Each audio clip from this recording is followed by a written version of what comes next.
Hi there, Cancer. Thank you for joining me for your monthly forecast for December. As you make your way into the final month of this year, there's a great angle being forged between Uranus and Mars in the first 10 days. Now, Mars for you is located in a part of your scope that's very much to do with finances and your desires. But Uranus is in an area that's to do with your career and how you fit in with the wider world, how other people perceive you. But the two are very galvanizing together. And the chances are you could do something really quite daring. And it may be linked to your occupation, a job you may decide to go for, or looking for some kind of promotion within an existing organisation. Or if you've long wanted to work for yourself, this could give you the shove forwards to be much more dynamic in your approach, and most of all, go outside your comfort zone and be more spontaneous. If you do, even if you surprise yourself, the world can react very favourably to you. Now, on the 3rd of this month, Mercury is going to move from a very precise sector into one which is to do with relating. And in week 2 of this month, is going to be forging a quite gorgeous link to Neptune. Neptune is the planet of dreams. Yes, it has been, at some times during 2016, quite a tiring link, especially in its right angle to Saturn. But in this angle, it's very inspirational. And you could have a conversation in week 2 which really lifts you up. Maybe it's going to be linked to the spirit of Christmas. Neptune can be a very compassionate influence, and Mercury is about communication. But in your opposite sign, it's about how you communicate with others. This can help you to let go of little differences, to see the big picture, to do something that's kindly and thoughtful, perhaps for someone who's less fortunate. It also suggests that you could come into some kind of collaboration, which is based on a joint enterprise where you both feel there's a higher cause that unifies you together.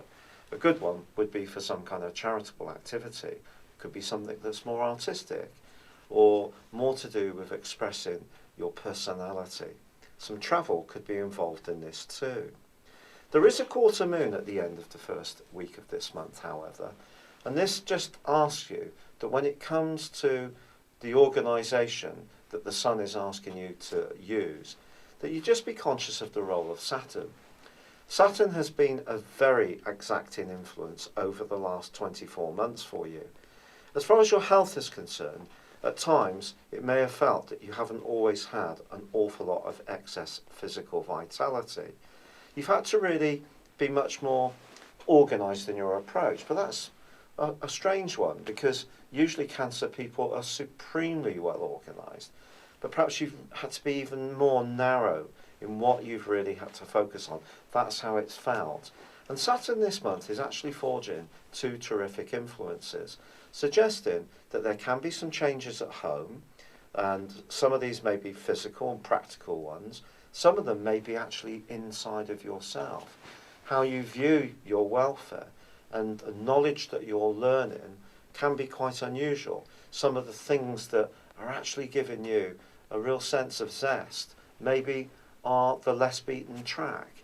But any way that you can just feel that you can cope with the pressures of life in a more informed way, then do be open to them. Now, I think it's really important to tell you about Mars, because Mars is in your sector of passions, as I said, linking to Uranus, but he's joined on the 8th by Venus. Venus moving into this area suggests the first week of this month could suggest that there will be some sweet nothings exchanged between you and someone. Could be just getting together with your best friends. But once Venus moves into Aquarius on the 8th, this is very much to do with inflaming your desires. And if there is someone you're strongly drawn to in a romantic context, this can take on a deeper meaning right through to the 2nd of January 2017. It also suggests you could gain financially from someone else's generosity, or because you're together with someone either in a relationship or a business partnership which comes into a better set of circumstances, and you can both celebrate this wonderfully well. But if you are someone who does like to spoil people at this time of year, Venus here could tempt you to be very passionate and really go for it. Or it may just mean that you want to indulge your senses yourself. And that could be through intimacy. It could be just letting it all hang out at some kind of gathering or party. Now on the 19th, Mercury slams on the brakes. This is extremely rare. Mercury usually goes into retrograde 3 times a year. This time it's going to be 4. It's not going to complete the retrograde during this year, but it won't be until the 24th of January 2017 before the whole process of the retrograde is totally unwound. That's when Mercury returns to the point that it goes into the retrograde on the 19th. And for you it is about relating. So you do need to be cautious that you're as precise as possible. And when it comes to the Christmas arrangements, check that other people have the same understanding of the arrangements as you. Otherwise there could be some genuine cross wires. On the same day, Mars relocates into your sister water sign of Pisces. This is very, very exciting. Mars is going to be here until the 27th of January. And during that period of time, it wouldn't surprise me if you did travel.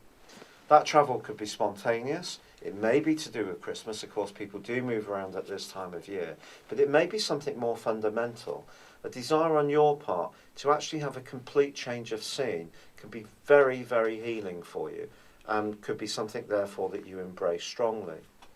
By the 21st, the Sun moves into your opposite sign, as it always does each time at this time of year. And relationships, of course, are the key part of Christmas.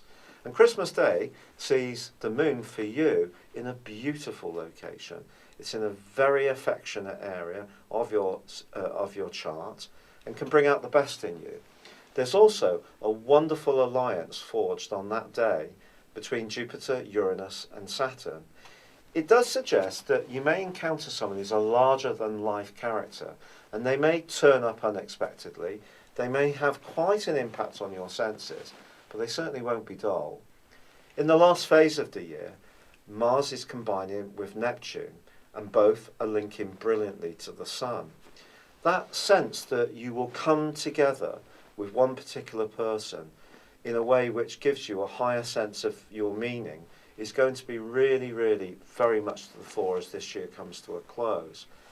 Understanding our deeper motivations is obviously a big part of why we're interested in astrology.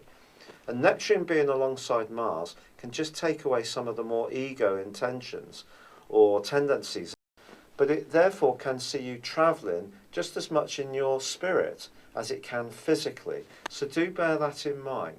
If you are moving around, meeting people, having some time to yourself to think, reading books that you're given over Christmas, watching films, anything which expands your consciousness is going to be vitally important as this year comes to a close, but particularly about how you interact with other people. I'd like to wish you a very happy Christmas and New Year. Good luck and goodbye for now.